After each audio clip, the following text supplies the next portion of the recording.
Hey everybody, Bumps in the Night here, and once again I bring you shitty news. I'm not gonna get into the details, but long story short, unfortunately, without any warning, I am moving.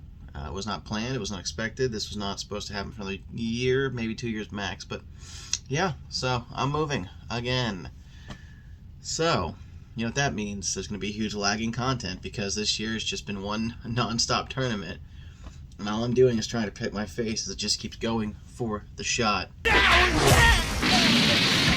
on! Fuck! I don't really have words for it. It just really sucks, but, you know, it is what it is. No use crying over spilt milk. This place I'm living at thinks they're fancier than they really are, which they're not. They use the word luxury in their name, but they're bullshit. They're paper-thin walls, package thief, piece of shit assholes live here. Not important. What is important is, I guess I'm glad in a way, because I don't enjoy living here, and I haven't enjoyed living here at all, so just expect to be probably a nice lack of content between the other projects I'm doing, and now I've got to pack everything you see here, my entire set. Yeah, it can suck. Without further ado, I've gone thrifting a few times in the last 6 weeks or so. Here's just some of the pickups I haven't really talked about, so I figured I'd bring it up. I found this awesome copy of a hardback edition of Scary Stories to Tell in the Dark, and it is the 3 books, which I have on my shelf sealed in, like, the plastic wrap still, but it's a hardback. You know how I feel with my hardbacks, and plus, I was, like, on the fence about picking it up at first until I found out that newer copies and copies in this condition sell for about $20. They wanted it for $2, so I was like, fine. So yeah, I thought for $2 that was a pretty decent deal. So yeah, Scary Stories to Tell in the Dark. It's got the dust cover. It's an old book. It's in pretty good condition for an old book. I'm guessing it was probably read maybe once, and it sat on the person's shelf it was given to, and they decided as they were getting older they didn't need it, and it hit the Goodwill. At the same Goodwill, I actually came across this.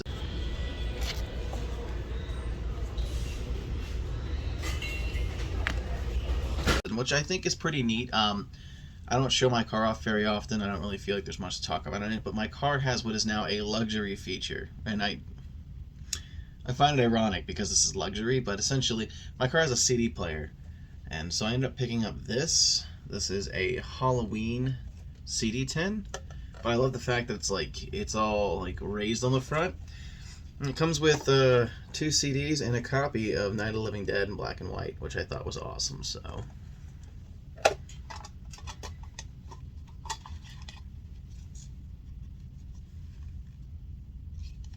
I think it's neat. It opens from like both ends here. I thought that was cool too. Like it's a neat piece to have for the collection. It's a Halloween tin.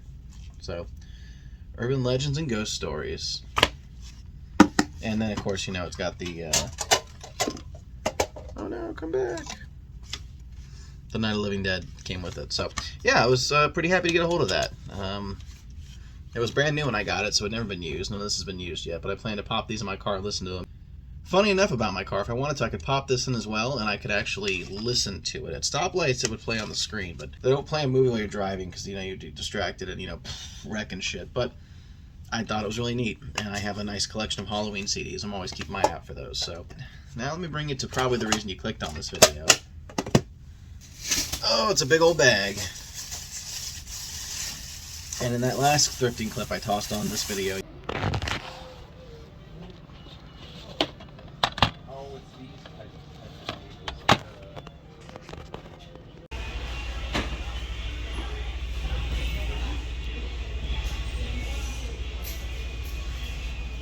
you can see I came across the mother load here. Come on, get out of the way. I came across a fat stack of Goosebumps. Now these are decently used. They were a teacher's. Here we go. So nice stack of vintage Goosebumps here.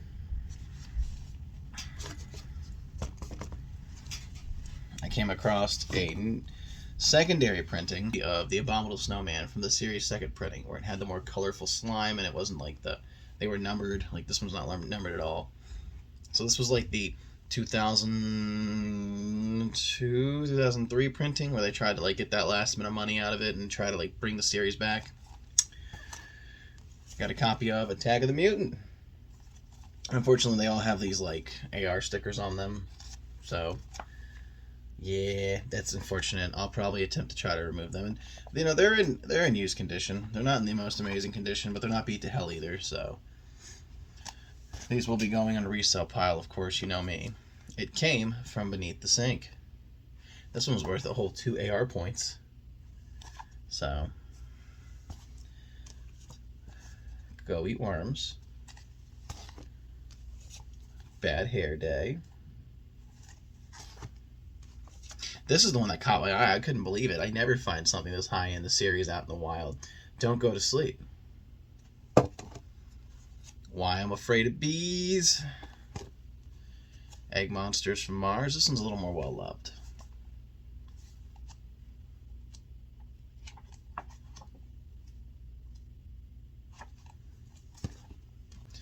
Revenge of the Lawn Gnomes.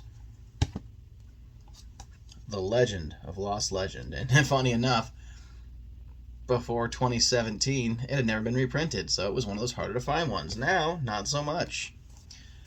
The Balkan Ghost. Not one of my favorite stories. Monster Blood 3. Better question, why do we have to have so many of these? And, of course, the cult classic, The Night of the Living Dummy. I plan to add them all to the resale collection except for the Abominable Snowman of Pasadena. That I have an idea for if I can find time to do it with all the projects and moving I have going on now. So it's just a short update on some of the things I found while thrifting. I hope you're having a better spooky season than me, because spooky season just kicked off and I've already been put in a headlock and they just started punching me square in the face for fun. Regardless, don't forget to subscribe if you haven't. Alright, well, thanks for stopping by, and let's hope I can figure my shit out. Everyone have a spooky night.